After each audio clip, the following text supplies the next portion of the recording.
So out of healthcare, education, immigration, COVID, and the economy, healthcare and education are the key points and key concerns for people. But how many canvassers do we have out now? Right now, we have 23 canvassers, but we received 500. 500 calls for voter registration here in Arizona for National Voter Registration Week. That's awesome. Yeah, that's really good. A lot of them. I started volunteering and registering people to vote because I knew the urgency and how important it was to give a voice back to my community. So this is Phoenix, right? And these are districts that are primarily Latino and communities of color. So we know that a lot of these communities, they're mixed status, they're DACA, they have undocumented parents or families. And as a result, they're afraid to be involved in their community because they do not want to lose a parent to deportation or, have less access of one day becoming a citizen. And so we really make it a priority to go out there and educate Latinos and register new voters. So we purposely strategize and pull our list so that we can go canvass these neighborhoods.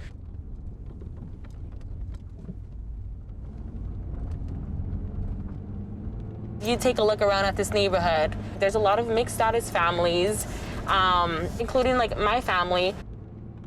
I am a U.S. citizen and my younger brother is a U.S. citizen. But our parents were undocumented. At 16 years old, my dad was deported, and I think my whole life changed in that moment. All of a sudden, my mom was a single mom who had to take on 2 or 3 jobs sometimes. And then I eventually had to step up and become a mother figure for my little brother.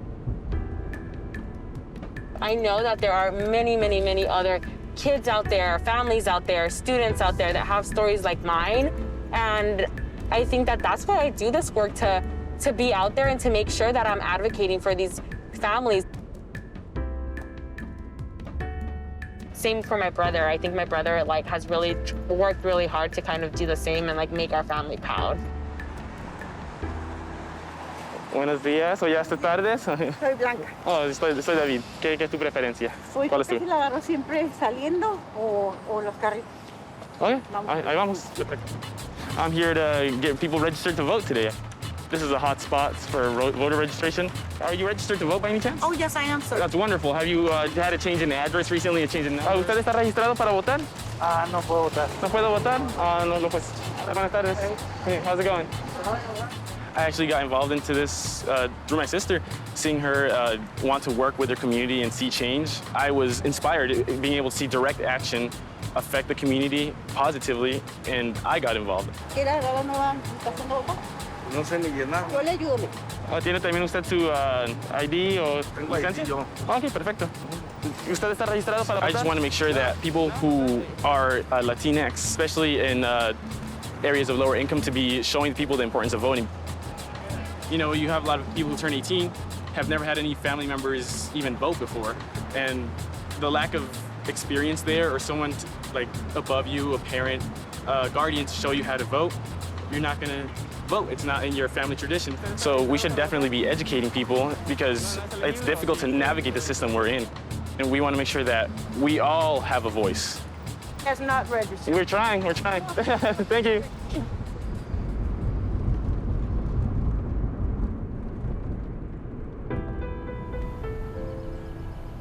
On top of citizenship, immigration, voter mobilization, environmental justice is an issue that's so important to me.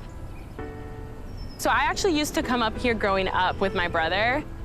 Now, parents aren't bringing their children to this park, and that's because of the poor air quality here.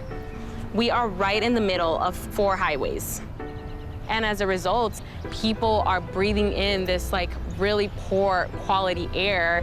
It's doing damage to them. They are seeing higher rates of asthma. They're seeing more issues with the respiratory system, more wheezing, more coughing. And I think it has to do with the fact that a lot of these communities are scared to address it to their, to their mayor, to their city council. They're scared of having these conversations because they want to remain in the shadows. And I think that has to do a lot with why things don't get better. So I think that's why it's so important, if you are in a mixed status family, if you are the only citizen in that family that can vote, to make sure that you are, and that you are letting those, elected officials know that these are issues that you care about, that you are holding them accountable, and that you're demanding better for your community.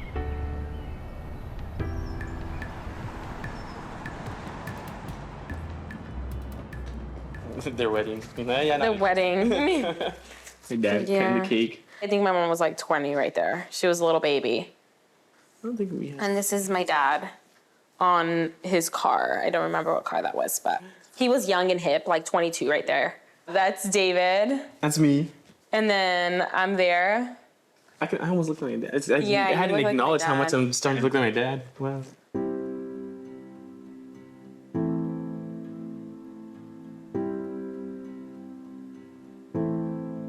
Now he is in Mexico and he's been gone for 10 years. I was actually the one to answer the door. So I was getting ready for school that morning. And I answered the door. And I remember seeing an officer on the other side with ICE. I think police ICE is what it read. Then that's when my dad came up from behind the door. And I realized, oh, it's my dad. He was deported. I think for me, it was just, I think I was stripped from my childhood, right? Like, I was so excited to do sports. I was so excited to join, like, the poetry club. And instead, I just remember telling people, like, yeah, I work full time. I work 40 hours. I'm in high school. I'm a sophomore. It affected me a lot, not having a father figure, especially, I was a young boy. To this day, when you talk about like being a mixed status family or being DACA or saying like I had family that was deported, how many people like when they hear you say that first are able to step out and are like, wow, like you can talk about that, like I can too.